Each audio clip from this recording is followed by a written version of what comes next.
अंदर ही अंदर घुल रही थी, क्योंकि उसका सूर्या का रिश्ता तो उसके सास ससुर के रिश्ते के आसपास भी नहीं था। ये उदासी उसके चेहरे पे साफ नजर आ रही थी और उसकी सास ने नोटिस भी कर लिया था, मगर वे शांत रही।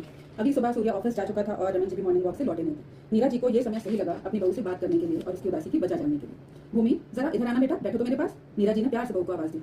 क्या बात है बेटा, कोई परेशानी है? सूर्या ने तुम्हें कुछ कहा है तो मुझे बताओ। नहीं माँ, ऐसी कोई बात नहीं है, उसने मुस्कान के पीछे अपनी उदासी को छुपाते हुए कहा।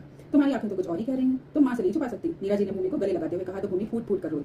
माँ, सूर्या मुझे बिल्कुल भी प्यार नहीं करता, मुझे लगता है वो बोर हो चुका है 2 ही सालों में, उसे कोई इंटरेस्ट ही नहीं है मुझमें। जब भी मैं आपको और बाबा को साथ देखती हूँ तो मेरा भी दिल करता है कि काश हमारा रिश्ता भी ऐसा होता। सूर्या भी मेरा ऐसा ख्याल रखता है जैसे बाबा रखते हैं आपकी हर छोटी चीज का ध्यान, मगर उसे तो जैसे मेरी पड़ी ही नहीं है।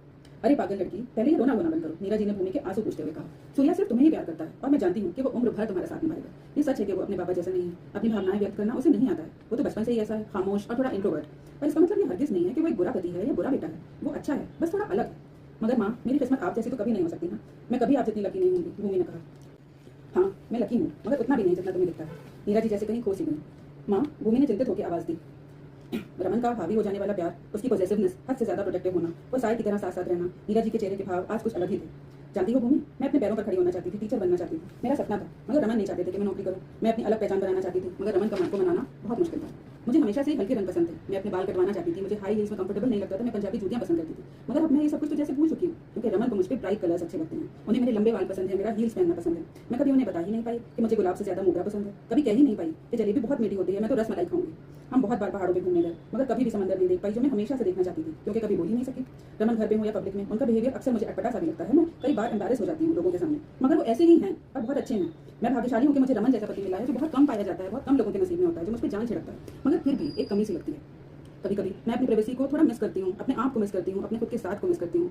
मगर एक बात मुझे अच्छे से पता है कि रमन का प्रेम बिल्कुल सच्चा और पक्का है, और बस यही बात है जो सबसे ज्यादा मायने रखती है। भूमि ध्यान से सब सुन रही थी। नीरा जी कहती जा रही थी, तुम्हारा और सूर्या का रिश्ता अलग है। सूर्या ने कभी भी अपनी पसंद नापसंद तुम पे थोपने की कोशिश नहीं की। तुम आजाद हो अपने फैसले खुद लेने के लिए, अपने हिसाब से जिंदगी जीने के लिए, और शायद यही उसका तरीका है तुम्हें प्यार और इज्जत देने का।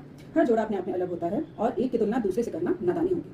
सबकी अलग खासियत है, अलग खामियां होती हैं, लेकिन जिंदगी के लंबे सफर में अगर कुछ मायने रखता है तो वो है सच्चा प्यार, समझ, एक दूसरे के लिए इज्जत, और सबसे ज्यादा जरूरी है जीवन साथी का साथ। जिंदगी हसीन है भूमि, अपने प्यार को थोड़ा वक्त बाहर जरूर आएगी।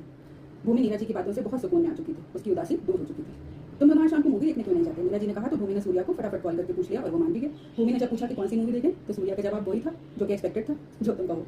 रमन जी भी घर वापस आ गए थे और गेट से ही उन्होंने जोर जोर से आवाजें लगाना शुरू कर दी थी। गरम गरम जलेबी लाया हूँ नीरा जी, गरम गरम जलेबी है सिर्फ आपके लिए, लो फिर से आ गई जलेबी। नीरा जी ने कहा तो सास बहू दोनों जोर से हंस पड़ी। तो कैसी लगी आपको हमारी आज की